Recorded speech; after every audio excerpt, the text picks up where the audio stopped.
रामनवमी है तो 17 को,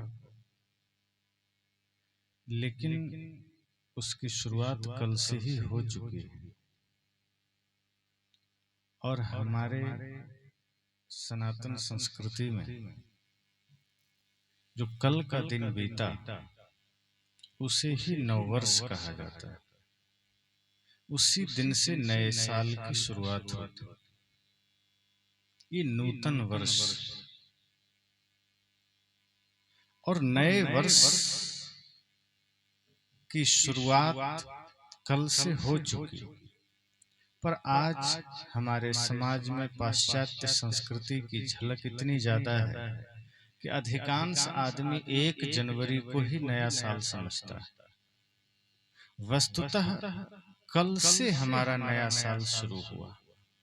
1 जनवरी को चारों ओर कुहासा, ठंडी, आदमी चादर में लिपटा हुआ, नया जैसा कुछ होता ही नहीं, सब ढका ढका पुराना जैसा।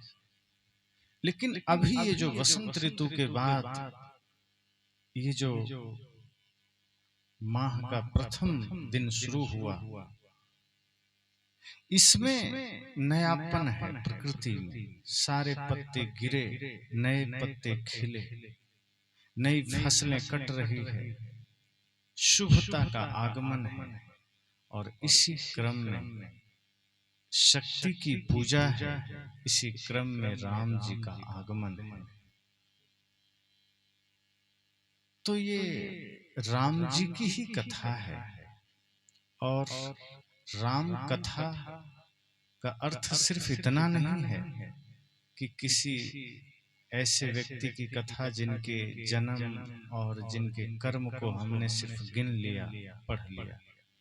राम कथा का अर्थ ही है जहां उन आदर्शों की चर्चा है, उन चरित्रों की चर्चा है जो मानव ही नहीं संपूर्ण ब्रह्मांड में श्रेष्ठ है, जो मर्यादाओं में श्रेष्ठ है, जो आदर्शों में उत्तम है।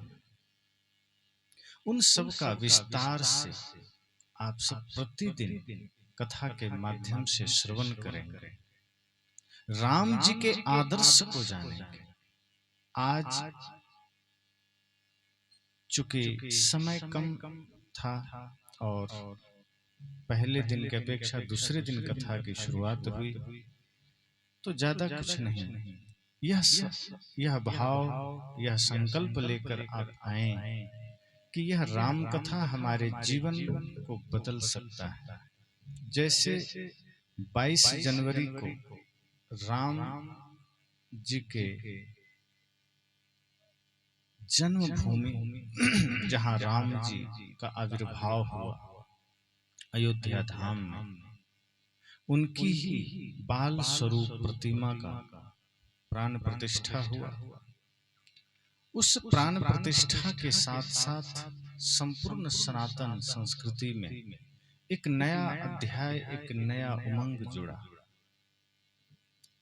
इस पर भी अब चर्चा सुनेंगे कि राम जी की प्रतिमा का, राम जी का या राम मूर्ति का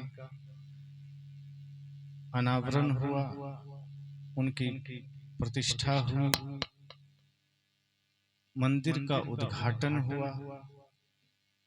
सैकड़ों वर्षों से जो राम जी टेंट में रह रहे थे, वो भगवान श्री राम को अपना मंदिर मिला।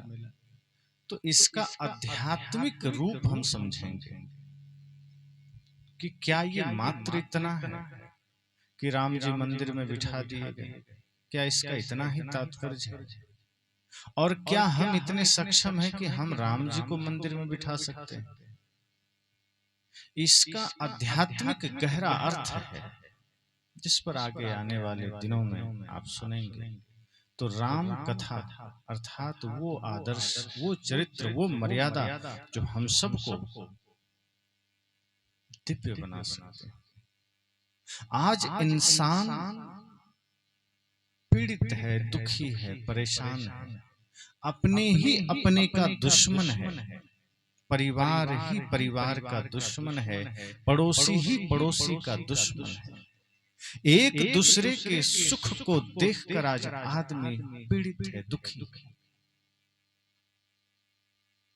एक तरफ मंदिरों की संख्या बढ़ रही है, एक तरफ कथा हो रही, राम जी का नाम लिया जा रहा है, और दूसरी तरफ हमारा जीवन राक्षस की भांति बनता चला जा रहा है, हमारा जीवन नरक बनता चला जा रहा है। आज एक ही माँ बाप से जन्म लेने वाले भाई एक दूसरे के खून के प्यासे बनते चले जा रहे हैं। अपना ही पुत्र पिता के विरुद्ध खड़ा हो रहा है, अपना ही पुत्र माँ के विरुद्ध खड़ा हो रहा है। एक परिवार आज इतने सारे विसंगतियों से भरता चला जा रहा है कि वो घर घर ना बन करके वो कबाड़ खाना बनता चला जा रहा है।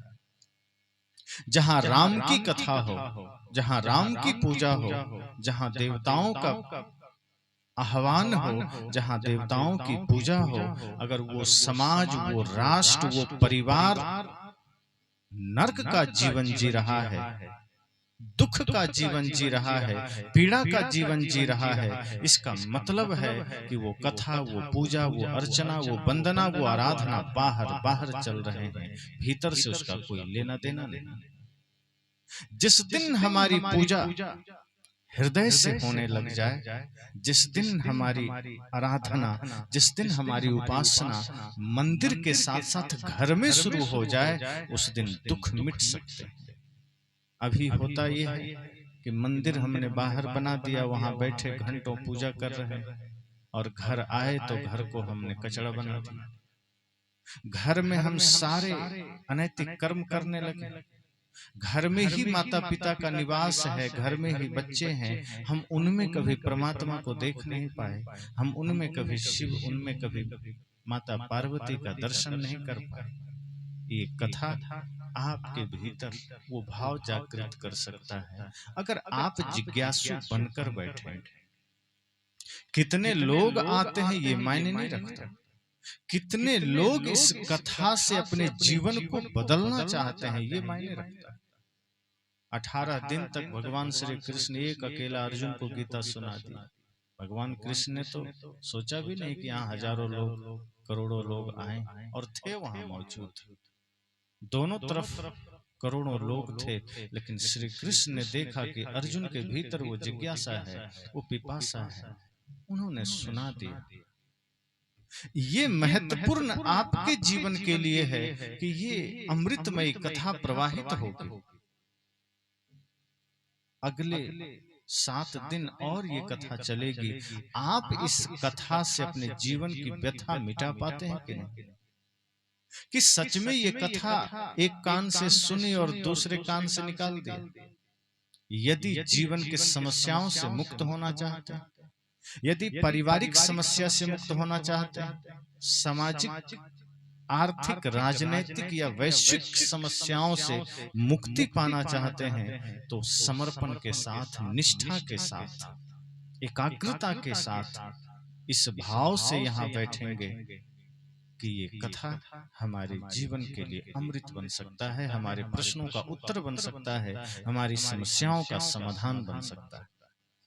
और निश्चय ही हम उम्मीद करेंगे कि यह कथा आप सबके जीवन के लिए एक नई चेतना को जगाए, एक जागरण लेकर आए। आप कितनी देर यहाँ बैठेंगे, इससे ज्यादा महत्वपूर्ण यह होगा कि आप कथा में कितना देर बैठे हैं। इससे ज्यादा महत्वपूर्ण यह होगा कि यह कथा आपके अंदर कितना बैठी।